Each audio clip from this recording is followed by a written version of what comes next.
Muslim, Christian, ಬೌದ್ಧ, ಜೈನ ಹೀಗೆ ಹಲವಾರು ಧರ್ಮೀಯರು ಒಂದೇ ಸೂರಿನಡಿ ಬದುಕುತ್ತಿರೋ ದೇಶವೆಂದರೆ ಅದು ನಮ್ಮ ಭಾರತ ದೇಶ. ಈ ದೇಶದಲ್ಲಿ ಕಟ್ಟಿರುವ ಗುಡಿ ಗೋಪುರಗಳಿಗೆ ಲೆಕ್ಕವೇ ಇಲ್ಲ. ಬನ್ನಿ, ಇವತ್ತಿನ ಸಂಚಿಕೆಯಲ್ಲಿ ಅತ್ಯಂತ ಶಕ್ತಿಶಾಲಿಯಾದ ಬಪ್ಪನಾಡಿನ ದುರ್ಗಾ ಪರಮೇಶ್ವರಿ ದೇಗುಲವನ್ನ ದರ್ಶನ ಮಾಡಿ ಕೃತಾರ್ಥರಾಗೋಣ.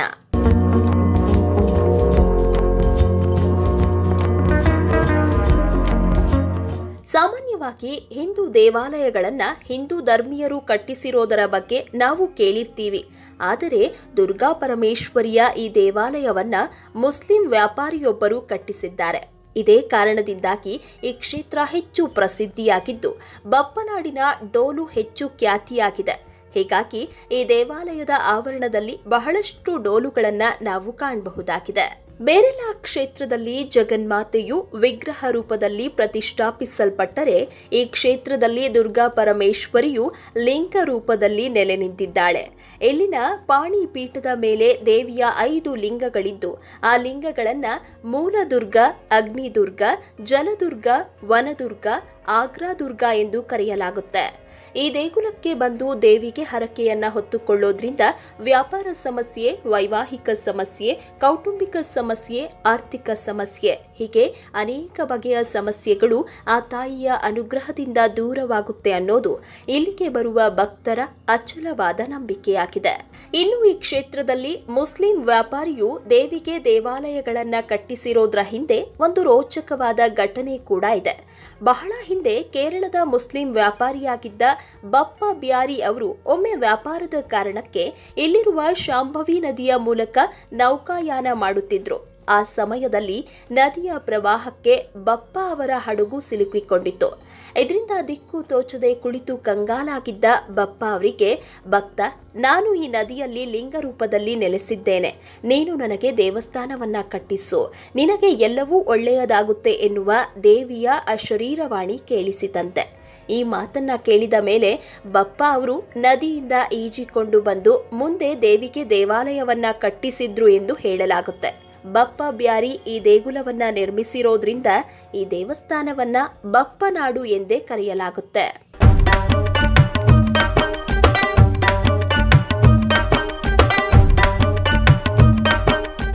ಈ ಕ್ಷೇತ್ರದಲ್ಲಿ ಪ್ರತಿ ವರ್ಷ ಬ್ರಹ್ಮ ರಥೋತ್ಸವ ಕಾರ್ಯಕ್ರಮ ವಿಜೃಂಭಣೆಯಿಂದ ಜರುಗುತ್ತೆ. ಈ ಸಮಯದಲ್ಲಿ ದೇವಿಗೆ ಬಿಸಿ ನೀರಿನ ಜಳಕ, ಪಂಚಾಮೃತದ ಅಭಿಷೇಕ, ಪುಷ್ಪಾಲಂಕಾರ, ಸ್ವರ್ಣಾಲಂಕಾರಗಳನ್ನು ಮಾಡಲಾಗುತ್ತೆ. ರಥೋತ್ಸವದಲ್ಲಿ ಹಿಂದೂ, ಮುಸ್ಲಿಂ ಎಂಬ ಭೇದ ಭಾವವಿಲ್ಲದೆ ಎಲ್ಲಾ ಧರ್ಮದ ಜನರು ಸೇರಿ ದೇವಿಗೆ ಪೂಜೆಯನ್ನ ಸಲ್ಲಿಸುತ್ತಾರೆ. ಬ್ರಹ್ಮ ರಥೋತ್ಸವದ ಮಹಾಪೂಜೆ ನಂತರ ದೇವಿಯ ಮೊದಲ ಪ್ರಸಾದವನ್ನ ಬಪ್ಪ ಬ್ಯಾರಿ ಕುಟುಂಬಕ್ಕೆ ನೀಡೋದು ತಲತಲಾಂತರಗಳಿಂದ ನಡೆದುಕೊಂಡು ಬಂದ ಪದ್ಧತಿಯಾಗಿದೆ. ಈ ದೇವಸ್ಥಾನದಲ್ಲಿ ಯುಗಾದಿ, ನರಸಿಂಹ ಜಯಂತಿ, ನಾಗರ ಪಂಚಮಿ, ಮೂಡುವಾಳು ಉತ್ಸವ, ಶರನ್ನವರಾತ್ರಿ, ಆಯನದ ಉತ್ಸವ, ಕೊಪ್ಪಲೋತ್ಸವ, ಚಾಕಿಮಾರು ದೀಪೋತ್ಸವ ಮುಂತಾದ ಉತ್ಸವಗಳನ್ನು ಅದ್ದೂರಿಯಾಗಿ ಆಚರಿಸಲಾಗುತ್ತೆ.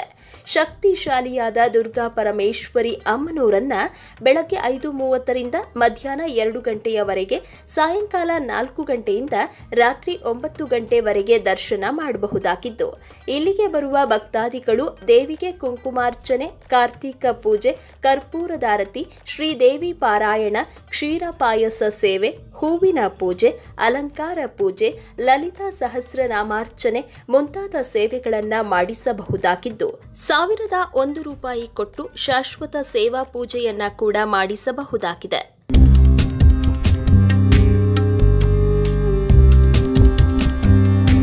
ದುರ್ಗಾ ಪರಮೇಶ್ವರಿಯ ಈ ದೇವಾಲಯವು ಮೂಲ್ಕಿ ಪಟ್ಟಣದಲ್ಲಿದೆ. ಈ ಪುಣ್ಯ ಕ್ಷೇತ್ರವು ಬೆಂಗಳೂರಿನಿಂದ 374 ಕಿಲೋಮೀಟರ್, ಶಿವಮೊಗ್ಗದಿಂದ 175 ಕಿಲೋಮೀಟರ್, ಮಂಗಳೂರಿನಿಂದ 26 ಕಿಲೋಮೀಟರ್, ಉಡುಪಿಯಿಂದ 30 ಕಿಲೋಮೀಟರ್ ದೂರದಲ್ಲಿದೆ. ಉಡುಪಿ ಮತ್ತು ಮಂಗಳೂರಿಗೆ ರಾಜ್ಯದ ಎಲ್ಲ ಭಾಗಗಳಿಂದಲೂ ಕರ್ನಾಟಕ ಬಸ್ ಸಾರಿಗೆ ಸೌಲಭ್ಯವಿದ್ದು, ಮೂಲ್ಕಿಯು ಈ ದೇಗುಲಕ್ಕೆ ಸಮೀಪದ ರೈಲ್ವೆ ನಿಲ್ದಾಣವಾಗಿದೆ. ಮಹಾವಿಘ್ನೆ ಮಹೋತ್ಸಾಹೆ ಮಹಾಮಾಯೆ ವರಪ್ರದೆ ಪ್ರಪಂಚ ಸಾರ ಸಾದ್ವೀಷೆ ಜಗದ್ದಾತ್ರಿ ನಮೋಸ್ತುತೆ ಎನ್ನುವ ದುರ್ಗಾ ಪರಮೇಶ್ವರಿಯ ಸ್ತೋತ್ರಗಳನ್ನು ಪಠಿಸ್ತಾ ಇವತ್ತಿನ ಧರ್ಮ ದೇಗುಲ ದರ್ಶನ ಕಾರ್ಯಕ್ರಮವನ್ನ ಮುಗಿಸ್ತಾ ಇದ್ದೇವೆ. ವೀಕ್ಷಕರ ಗಮನಕ್ಕೆ, ನಿಮ್ಮ ಅನಿಸಿಕೆ ಅಥವಾ ಅಭಿಪ್ರಾಯಗಳನ್ನು ಕಮೆಂಟ್ ಮುಖಾಂತರ ವ್ಯಕ್ತಪಡಿಸಬಹುದು. ಹಾಗೂ ನಿಮ್ಮ ಸುತ್ತಮುತ್ತ ಇದೇ ತರಹದ ಅದ್ಭುತ ದೇವಾಲಯಗಳಿದ್ದರೆ ಅದರ ಸಂಪೂರ್ಣ ಮಾಹಿತಿಗಳನ್ನು ನಮಗೆ ಇಮೇಲ್ ಮುಖಾಂತರ ತಿಳಿಸಬಹುದು. ನಮ್ಮ ಇಮೇಲ್ ಐಡಿ inspiredkannadachannel@gmail.com. ಮುಂದಿನ ಸಂಚಿಕೆಯಲ್ಲಿ ಮತ್ತೊಂದು ವಿಶೇಷವಾದ ದೇಗುಲದ ಮಾಹಿತಿಯೊಂದಿಗೆ ನಿಮ್ಮ ಮುಂದೆ ಬರ್ತೀವಿ. ಈ ವಿಡಿಯೋ ನಿಮಗೆ ಇಷ್ಟವಾಗಿದ್ದಲ್ಲಿ ದಯವಿಟ್ಟು ನಮ್ಮ ಚಾನೆಲ್ನ ಸಬ್ಸ್ಕ್ರೈಬ್ ಮಾಡಿ ಹಾಗೂ ಬೆಲ್ ಬಟನ್ನ ಕ್ಲಿಕ್ ಮಾಡಿ. ವಂದನೆಗಳು.